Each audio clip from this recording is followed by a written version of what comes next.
بسم اللہ الرحمن الرحیم۔ السلام علیکم ناظرین، آج 17 اکتوبر 2020 بروز ہفتہ سعودیہ کی تازہ ترین خبروں کے ساتھ بسمہ نیوز سے آپ کو خوش آمدید۔ اگر آپ سعودیہ کی تازہ ترین خبروں سے باخبر رہنا چاہتے ہیں تو بسمہ نیوز کو سبسکرائب کر دیں اور بیل آئیکن کو پریس کر دیں۔ ہزاروں تارکین وطن سعودی عرب واپسی کے خواہش مند۔ سعودی عرب سے بین الاقوامی پروازیں بحال ہونے کے بعد انڈیا اور پاکستان سمیت برصغیر کے دیگر ممالک سے ہزاروں تارکین وطن نے واپسی سعودی عرب آنے کی خواہش کا اظہار کیا ہے۔ عرب نیوز کے مطابق سعودی جنرل اتھارٹی برائے سول ایوی ایشن نے مختلف ملکوں کے 20 شہروں کے لیے پروازیں بحال کرنے کا اعلان کیا ہے۔ سعودیہ ایئر لائن کے ایک اہلکار نے عرب نیوز کو بتایا کہ پروازیں بحال ہونے کے بعد بالخصوص انڈیا اور پاکستان سے تارکین وطن کی بڑی تعداد واپس سعودی عرب جانا چاہتی ہے۔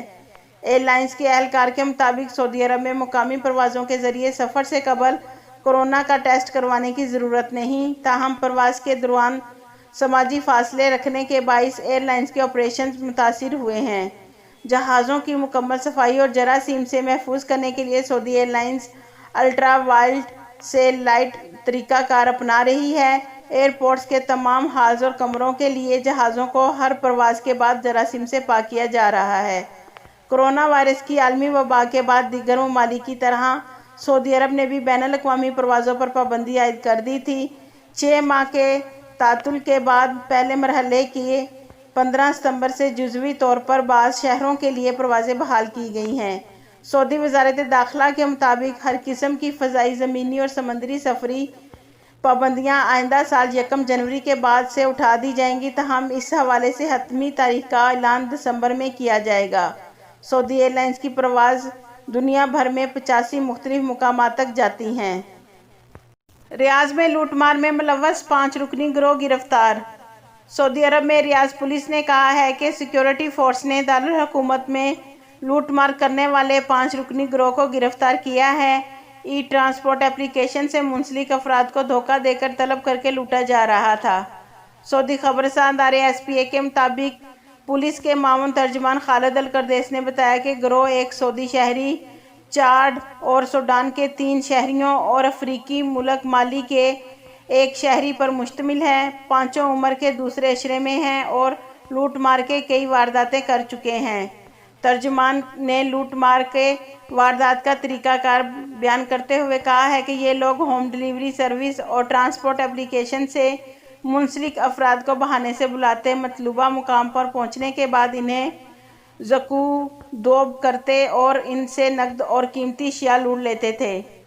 بیان میں پولیس ترجمان نے بتایا کہ 5 ملزمان کے خلاف ابتدائی قانونی کارروائی کر کے انہیں پبلک پراسیکیوشن کے حوالے کر دیا گیا ہے۔ محکمہ پاسپورٹ نے شاہی فرمان پر تمام غیر ملکیوں کے خروج نہائی ویزے کی میعاد میں 31 اکتوبر 2020 تک آن لائن توسیع کر دی ہے۔ ایسے تمام تارکین جو سعودی عرب سے سفری پابندی کے باعث خروج نہائی ویزا استعمال نہیں کر سکے تھے، ان کے ویزے میں 14 ربیع الاول 1442 ہجری بمطابق 31 اکتوبر 2020 تک مفت توسیع کر دی گئی ہے۔ سعودی خبررساں ادارے SPA کے مطابق وزیر خزانہ نے خروج نہائی ویزے میں توسیع کی ہدایات جاری کر دی ہے۔ سعودی حکومت نے کورونا وائرس بین الاقوامی وبا کے مسائل سے نمٹنے کے لیے مختلف اقدامات کر رہی ہے، یہ ان میں سے ایک ہے۔ محکمہ پاسپورٹ نے اطمینان دلایا ہے کہ تارکین کے خروج نہائی فائنل ایگزٹ ویزے میں توسیع آن لائن کی جا چکی ہے۔ یہ کام نیشنل انفارمیشن سینٹر کے تعاون سے انجام دے دیا گیا ہے۔ ویزے میں توسیع کے لیے کسی بھی تارک وطن کو محکمہ پاسپورٹ کے کسی بھی دفتر سے رجوع کرنے کی ضرورت نہیں ہے۔ محکمہ پاسپورٹ نے 2,88,084 فائنل ایگزٹ ویزوں پہ توسیع کی ہے۔ مسجد نبوی میں زیارت کے اوقات اور مقامات کا اعلان۔ سعودی عرب میں مسجد نبوی کی انتظامیہ نے مسجد نبوی میں روزہ شریف میں نماز اور روزہ اطہر پر حاضری کے اوقات اور مقامات متعین کیے ہیں۔ انتظامیہ کا کہنا ہے کہ زیارت اور نماز کے لیے آنے والے اتمنہ ایپ کے ذریعے اجازت نامہ حاصل کریں۔ آجل ویب سائٹ کے مطابق مسجد نبوی انتظامیہ نے ٹویٹر پر بیان میں کہا ہے کہ زائرین کو مقررہ پوائنٹ سے مسجد نبوی میں داخل ہونے کا موقع دیا جائے گا۔ مسجد نبوی کی انتظامیہ نے کہا ہے کہ روزہ اطہر پر حاضری کے لیے روزانہ 11,880 افراد کو موقع دیا جائے گا، جبکہ روزہ شریف میں ایک دن میں 1,650 مردوں کو نماز کا موقع ملے گا۔ مسجد نبوی کی انتظامیہ نے مزید بتایا ہے کہ فجر، ظہر، عصر اور مغرب کی نمازوں کے بعد روضہ شریف میں نماز اور روضہ رسول صلی اللہ علیہ وسلم پر حاضری کا موقع دن میں 4 بار دیا جائے گا۔ مسجد نبوی کی انتظامیہ کا کہنا ہے کہ خواتین کا روضہ شریف میں نماز کی اجازت صبح کے وقت سورج طلوع ہونے کے بعد سے لے کر ظہر کی نماز تک دی جائے گی۔ ایک دن میں 900 خواتین کو روضہ شریف میں نماز کا موقع میسر ہوگا۔ مسجد نبوی کی انتظامیہ نے واضح کیا ہے کہ فرض نمازوں اور جمعے کی نماز کا اہتمام مسجد نبوی کے کارکنان اور میت کے اعضاء تک محدود ہوگا۔ 5 نمازیں اور جمعے کی نماز صرف روضہ شریف اور مسجد نبوی کے پرانے حصے میں ادا کی جائے گی۔ انتظامیہ نے مزید کہا ہے کہ مسجد نبوی ہر روز عشاء کی نماز کے بعد بند کر دی جائے گی اور فجر کی نماز سے 1 گھنٹہ قبل کھولی جائے گی۔ سفر سے قبل متعلقہ ممالک کے قوانین سے آگاہی ضروری ہے۔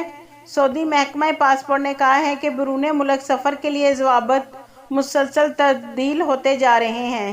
کئی ممالک پیشگی انتباہ کے بغیر کئی نئی پابندیاں عائد کر دیتے ہیں۔